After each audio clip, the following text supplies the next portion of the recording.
Hello guys, this is just going to be a quick BeamNG tutorial on how to make it so when you let go of your camera, it stays where you leave it. So, see how it's not resetting at all?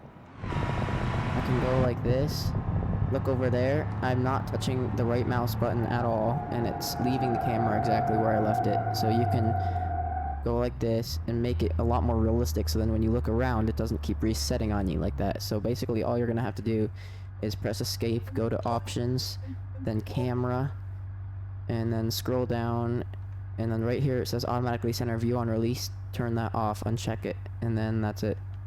Problem solved. And then you don't have to worry about it. It's so much better. So highly recommend you do that if you haven't already. Hope this helps. If it did, leave the video a like, maybe subscribe if you haven't already. Helps me out a lot. But other than that, thank you for watching. I'll see you guys in the next video. Goodbye.